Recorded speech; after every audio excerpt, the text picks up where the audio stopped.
Okay, Matt, 2-1 win at Fisher. Tough game, but bright start for us. Yeah, I thought we started the game really, really well. Obviously got our goal. And then you have to give credit to them. I thought they were the better team for probably a good sort of 20-25 minutes in the first half. Dan's made a couple of great saves. Jake's made a great block at the near post. And we wanted half time to come, if we're honest. Like I say, it's one of our toughest fixtures. We've had some real tough games of late, but I thought they were really good. As I say, credit to them. Second half, we came out. I thought, again, we've had a couple of chances early on in the second half, and we started quite well. And then they sort of came back into it. Then we've got the second goal, and it sort of took the stuffing out of them for sort of 5 or 10 minutes. But again, I thought they were really good. And I think, like I say, you have to give credit to them. But I thought the boys worked extremely hard. And just said to them in there, we've had a lot of games where emotionally and physically it takes it out of you, because we're playing for so many different competitions, so there isn't really any respite. They had a day off Saturday. We obviously had a massive game, and I thought that told a little bit on some of the legs in terms of sort of the Ronald and the Harvey, who worked extremely hard Saturday, and I thought we looked a little bit jaded, which we tried to freshen the team up slightly. Ashton couldn't make the game, well, he was here, but obviously didn't feel it was quite right with the surface here, having just come back with an ankle injury. So Dino came in and again obviously worked hard. So I thought Shafes was outstanding, I thought Daltz was outstanding, and I thought the centre-halves did really well. But overall, it's a great result away from home against what I would suggest is one of the strongest teams in the division. Yeah, thank you. As you say, bright start, but it looked as though the ball perhaps wasn't going in the net. We hit the bar, hit the post. The keeper made a couple of saves. We were starting to get a little bit worried at that point.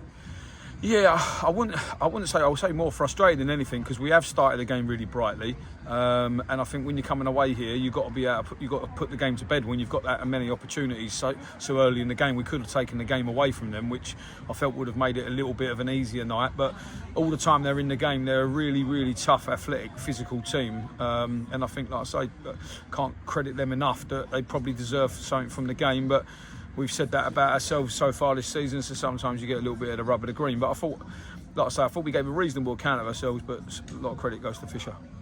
It was one of those battling performances, wasn't it, without us being, like you say, our fluid best. Although we did at times knock it around, certainly early second half. Once the second goal was in, we looked as though we were getting a bit more relaxed, a bit more comfortable on the ball, because as it was turning over, they were coming back at us at great speed and with a lot of pressure. Yeah, like I say, I thought we had some really good spells, and we had some really good play. Even in the latter stages, Josh has come inside a couple of times and tested the goalkeeper.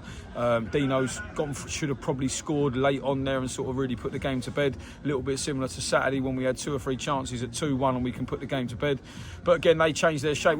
The last 3 games, all 3 teams, Sutton, and obviously Fleet Saturday and these again tonight, have had to change their shape against us. All 3 teams have gone to a 3-5-2 to try and counteract what we're doing, and been a little bit more direct to try and miss out our press, which is credit to us as staff as well as the players. So I think, like I say, the fact that we're getting teams to change their shape midway through the game shows where we're at the moment, and obviously we're on a good run. Now it's just a case of coming in Thursday, recovering, do some work on the training ground, and look forward to Saturday back at home. Yeah, and finally then, I think back, as I say, Saturday, Tunbridge Wells had a good result away tonight, beating Corinthians, so tougher test perhaps than we might have thought 6 weeks ago. Yeah, I don't even know if it's even 6 weeks ago. I think the league's so tough, and I think, again, hence obviously, look, there's 2 teams in the quarterfinals of a national competition, so I think it shows the level of competition at this level. And because Kent football is so tight knit, everyone knows everything about everyone, and obviously people share information, etc., etc. So I think every game's tough. We had a really good win down there, and we won 2-0 away from home against Tunbridge. I thought we were fantastic on the day on a difficult pitch. But everyone likes coming to Whitstable, good facilities, pitch is good. There'll be a good crowd because Tunbridge will bring a few as well. So it's obviously great anticipation around another good fixture, but we've just got to look at ourselves, and I think, like I say, the players have done the club and themselves certainly proud again tonight, and I think obviously the away support again is fantastic, just thanks to those that have come out. But look, we're in a good place, and we just got to continue building. Okay, mate, great, thank you. Thanks very much.